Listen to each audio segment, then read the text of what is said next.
Khamzat Chimaev proved the hype train was very much still on track recently after dispatching of Brazilian brawler Gilbert Burns. The UFC 273 fight earlier this month highlighted Khamzat's stand-up skills, but not everyone was completely sold on the performance, including Chimaev himself, who's been speaking out recently about what went wrong, quote-unquote. Today we're going to be discussing Chimaev's claims that he feels sorry for his coaches after his 273 performance, so don't go anywhere. First up, let's talk about the fight itself. Chimaev went into this as a heavy favorite, which is pretty odd given the fact that he was number 11 of a ranked fighter and Burns was number 3. And many people suggested that he was going to run through Burns, but of course, as is usually the case, these things don't play out as expected. And Chimaev found it a lot tougher than people had predicted. Going into the fight, which was his 5th in the organization, Khamzat had only eaten 2 serious strikes in his entire 4 previous fights, but this one was completely different. Burns stood with him and banged from the off. The first round was a feisty back and forth as the two men plowed forward, but Khamzat probably shaded it. The second round was completely different, however, as Burns again brought the heat. He even knocked Chimaev down at one stage, but failed to get the finish. After the knockdown, the round played out much the same way as the first, with both fighters landing repeatedly on each other. In the third, Khamzat started to show his dominance. He put together some slick combos and had Burns on the back foot for much of the round. However, he was still susceptible to counterpunches by the Brazilian, but the unanimous decision result was probably correct. However, Burns should be commended for his performance against a man who many had predicted would blow him away. So, what do you guys think of the fight? Next up, what did Khamzat think of the performance? Well, surprisingly, he wasn't completely sold on his performance, even if the rest of the world was impressed. The undefeated welterweight who shot up to the rankings for number 3 following his win over Burns spoke of how he felt sorry for his coaches shortly after the fight, citing the fact that he was mad because I couldn't finish the guy. Khamzat had recently struck up an unlikely partnership with Liverpool's Darren Till, who was also in his corner for the fight and after the fight. He went on to release a behind-the-scenes video featuring footage from the 48-hour period before his fight with Durinho. We can see intimate details of his weight cut and his reaction to the win, which easily stands as the biggest of his career, so far at least. But strangely, the win was tinged with disappointment for Chimaev, who said, "I feel sorry for my coaches. They worked hard with me. I made many mistakes.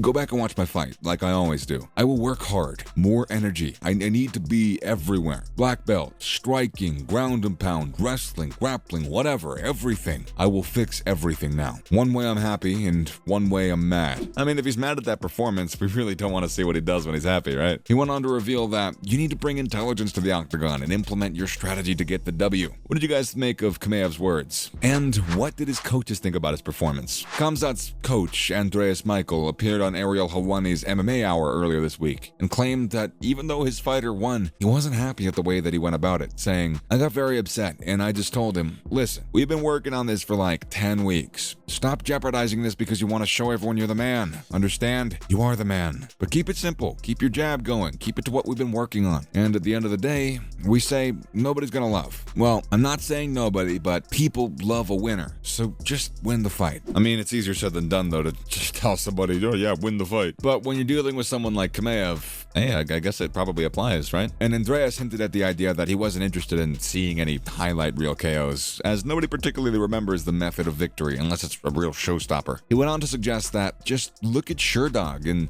see win, win, win, win, win, win, win, then revealing a piece of the game plan, saying that they settled on the idea of just boxing Burn. But Khamzat did the exact opposite, as he just wanted to show the people, listen, I'm here, I'm gonna walk through this guy. It's gotta be difficult to tell Khamzat what to do, and hey, we don't want to be the guys to do it. So what's up next for the Russian-born Swede? Stay tuned to find out. Well, following his performance over Burns, he instantly skyrocketed up the rankings, causing many fighters to claim some favoritism, or that he was being fast-tracked to stardom. I mean, we know Dana loves to play favorites, so I guess that's hardly surprising of an accusation. And before the fight, White had come out and claimed that Khamzat should get the win over Burns. He would love to put him in against perennial welterweight contender Colby Covington next time out. However, there's been a doubt as to whether Chaos would even accept the fight, something which Khamzat's latest opponent Burns has suggested. He said, "That's a tough fight, but first thing is, Colby has to accept the fight, and I don't think he will. I don't know why, but I just don't have a feeling that he'll accept the fight. That's just the feeling I have." Burns went on to suggest another interesting matchup for Khamzat would be Belal Muhammad,